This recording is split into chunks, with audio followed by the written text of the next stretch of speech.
ఈ అమౌంట్ దేనికి సంబంధించింది సార్? వేరే వాళ్ళ దగ్గర తెప్పించింది సార్ సార్ వేరే వాళ్ళ దగ్గర నుంచి తెప్పించింది. ఎవరి దగ్గర?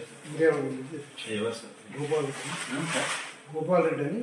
గోపాల్ రెడ్డి అని అతను అంటే ఎట్లా ఇచ్చాడు? దేని పర్పస్? దీనికి వేరే నేను అవసరం తెప్పించుకున్నాను. మీ అవసరానికి తెప్పించుకున్నాను. ఎప్పుడు తెప్పించుకున్నారు సార్? 3-4-5 days. 4-5 days. ఏం చేస్తారు సార్ ఆ గోపాల్ రెడ్డి వాళ్ళు? ఏం చేస్తారు?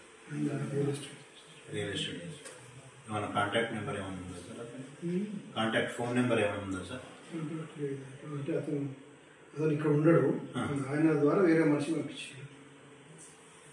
అంటే ఎట్లా మోడ్ ఆఫ్ కమ్యూనికేషన్ ఏ విధంగా జరిగింది? అదే బయట ఉంటారు వాళ్ళు, యూఎస్లో ఉంటారు వాళ్ళు. మరి యూఎస్ నుంచి మనీ ఎట్లా పంపించారు సార్? వాళ్ళకి పంపించుకొని వాళ్ళు వచ్చారు. ఎవరు వచ్చారు? హ్యాండ్ ఓవర్ చేసిన వాళ్ళు? మీకు హ్యాండ్ ఓవర్ చేసింది ఎవరు? వేరే ఒక డ్రైవర్ని పంపిస్తే తెప్పించారు. అట్నే ఆ లిక్కర్ ఉంది కదా సార్, ఆ లిక్కర్ సంబంధించి లిక్కర్ అంతా గిఫ్ట్స్ వచ్చినాయి. మా బ్రదరు, మా సిస్టర్ ఇన్ లా, మా మిసెస్ వాళ్ళ మేనత్తలు, వీళ్ళ పిల్లలంతా యూఎస్లో ఉంటారు. దాదాపు ఒక 20 members దాకా ఉంటారు. వచ్చినప్పుడల్లా ఇస్తుంటారు. మొన్న మా మిసెస్ వాళ్ళ మేనత్త వాళ్ళు ఇక్కడే ఉంటారు. మొన్న పోయి వచ్చింది వాళ్ళు వచ్చిన.